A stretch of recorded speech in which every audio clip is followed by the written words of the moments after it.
All right, so we've got to find the ordered pairs of B, C, and D in our picture.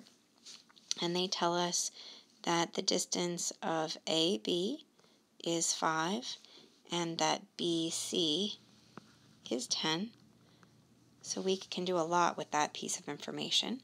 And it's going to take me a little bit to get through all of these points. So just bear with me as we go through this. So just taking a look at B, you'll notice that it's directly across from A.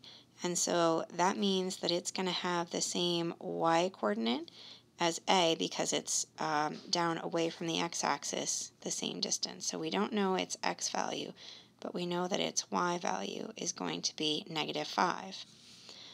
For D, we know because it's on the y-axis that it has an x value of 0. And we don't yet know its y.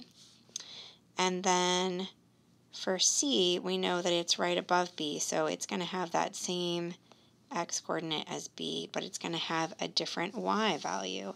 And we can figure that out because if this whole distance here is 10 going from B to C, and you're starting at -5, -5 plus 10 lands us at a +5 value for our y for C.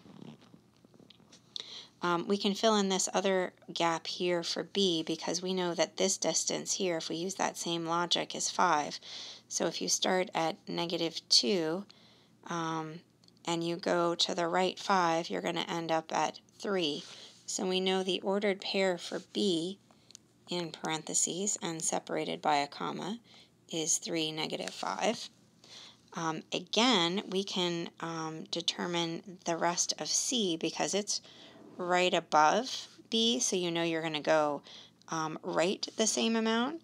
So C actually has an ordered pair of 3, 5.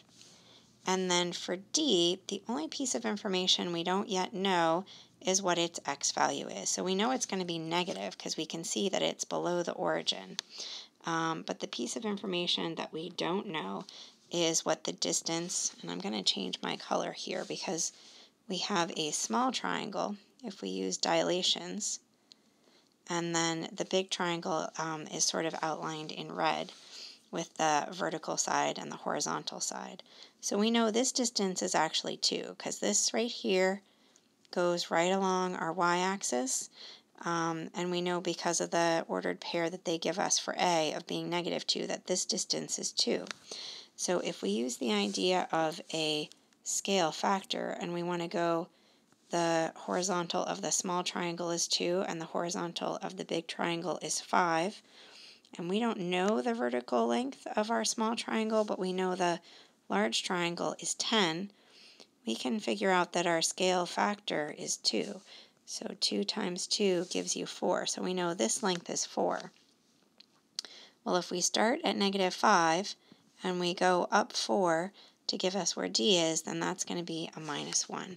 So that last ordered pair we need to figure out is 0, -1 in parentheses and separated by a comma.